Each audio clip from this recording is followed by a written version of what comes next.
নমস্কার বন্ধুরা, শঙ্কর শিবানী চ্যানেলে সবাইকে স্বাগত জানাই। তো বন্ধুরা, আজকে আমি ঘুগনি রেসিপি করে দেখাবো একদম দোকানের মতো। এরকম ঘুগনি রাস্তাঘাটে বা কলেজে যাওয়ার সময় এরকম ঘুগনি পাওয়া যায় বন্ধুরা, তা সেরকম পুরো দোকানের মতো আমি করে দেখাবো ঘুগনির রেসিপিটা। তো প্রথম থেকেই ভিডিওটা দেখুন আপনারা প্লিজ, আমার আমার অনুরোধ রইল। ঠিক আছে বন্ধুরা, দেখুন। তো বন্ধুরা, ঘুগনি রেসিপি করার জন্য আমি এখানে নিয়ে আসি, কালকে রাত্রে মটরটা ভিজিয়ে রেখেছি আর আলুটা এরকম কেটে রেখেছি, পুরো ধুয়ে ফ্রেশ করে রেখেছি, ঠিক আছে। আর এখানে মশলা এখানে নিয়ে আসি টমেটো কুচি, আর এখানে রসুন বাটা, আদা বাটা, লঙ্কা কুচি, আর এখানে এসে পেঁয়াজ কুচি আর শুকনো মরিচ 3টে নিয়ে আসি। আর প্রথমে আমি মটর আর আলুটাকে সিদ্ধ করে নেব। জল দিয়ে দিচ্ছি। এখানে মশলাটা পেস্ট করার জন্য আমি নিয়েছি প্রথমে হলুদ গুঁড়া 1 চামচ, লঙ্কা গুঁড়া 1.5 চামচ, আর এখানে ধনিয়া গুঁড়া 1 চামচ দিয়ে দিচ্ছি, জিরা গুঁড়া 1.5 চামচ, আর সামান্য মিট মশলার গুঁড়ো দিয়ে দিচ্ছি। এখন সামান্য জল দিয়ে পেস্ট করে নিব।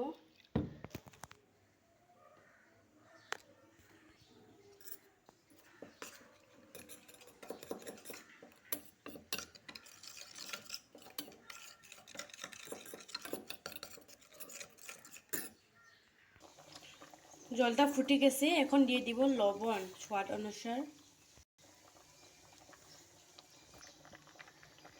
তো দেখুন, আলু আর মটরটা পুরো সিদ্ধ হয়ে গেছে, আর মটর তো এমন সিদ্ধ হয়েছে না বন্ধুরা, বাট এগুলো নতুন মটর, এই বছরের মটর, ওই জন্য খুব সুন্দর করে তাড়াতাড়ি সিদ্ধ হয়ে গেছে। আর আলুটাও একদম সিদ্ধ হয়ে গেছে দেখুন। আর আমি গলাবো না, এখন নামিয়ে নিব। এই যে নামিয়ে নিচ্ছি। এখন এই জল থেকে এই মটর আলুটা এরকম বেশি এখানে রেখে দিব, বাট এই জলটাও ফেলবো না, এই জলটাও দিয়ে দিব। বাট এই সিদ্ধ করার জলটা বহুত হেলদি, আর এই জলটা টেস্টি হয়।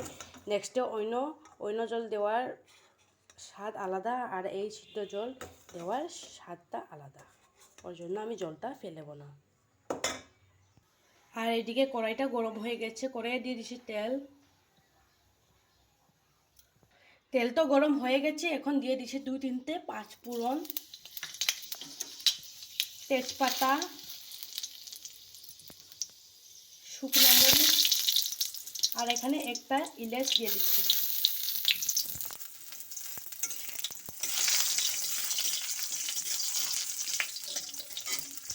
প্রথমে দিয়ে দিচ্ছি রসুন বাটা, তারপরে দিয়ে দিচ্ছি আদা বাটা, এখন দিয়ে দিচ্ছি পেঁয়াজ কুচি, তারপরে দিয়ে দিচ্ছি কাঁচা লঙ্কা কুচি, তারপরে টমেটো দিয়ে দিচ্ছি, তারপর লবণ দিয়ে দিচ্ছি 1/2 চামচ, তারপর টমেটো দিয়েছি, ওর জন্য টমেটোটা তাড়াতাড়ি সিদ্ধ হবে বলে লবণ দিয়েছি।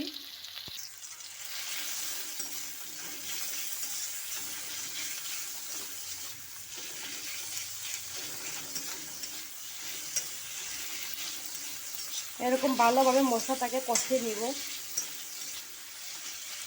ভালোভাবে কষতে হবে সময় ধরে, তারপরে এই পেস্ট করা মশলাটা দিয়ে দিব। তারপরে এখানে পেঁয়াজ নিয়েছি, একটাকে 4 ভাগ করে কেটে এখানে একটা একটা করে খুলে নিয়েছি, এরকম এই রেসিপিটা দিলে খুব ভালো লাগে। এখন দিয়ে দিব এই পেস্ট করা মশলাটা,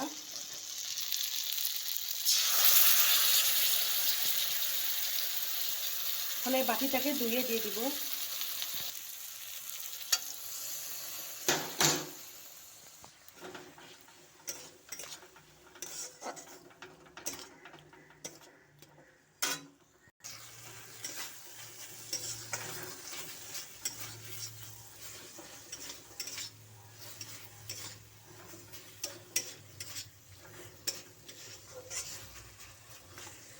এই দেখুন বন্ধুরা, ভালোভাবে মশলাটাকে আমি কষে নিয়েছি এরকম করে।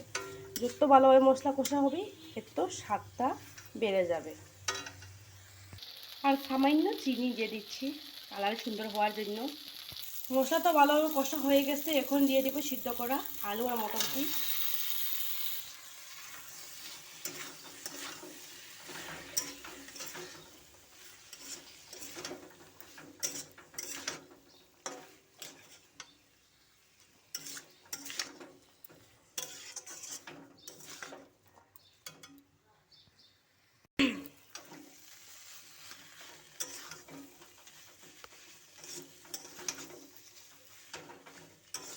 বাপরে, দেখুন বন্ধুরা খুব সুন্দর করে কষা হচ্ছে দেখুন, আর সেন্টটা কি সুন্দর করে এখন থেকে চলে এসেছে। এখন দিয়ে দিচ্ছি সিদ্ধ করা এই জলটা।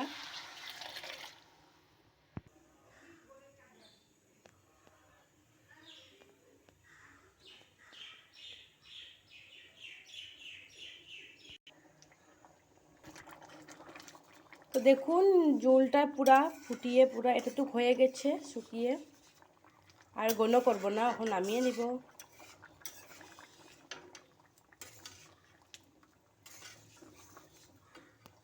এখন দিয়ে দিচ্ছি গরম মশলা।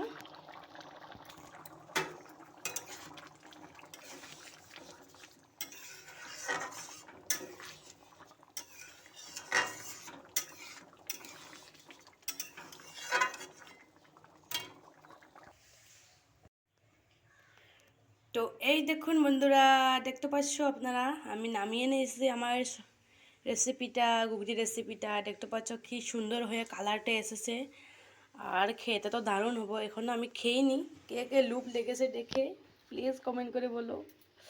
আমি এটা চটপট খেয়ে নিব এখন গরম গরম ভাতের সাথে। আর বন্ধুরা পরোটা আবার রুটির সাথে খেতে পারো, ঠিক আছে। এখন তো আমি পরোটা রুটির সাথে খাবো না, এখন দুপুরের ভাত দিয়ে খেয়ে নিব।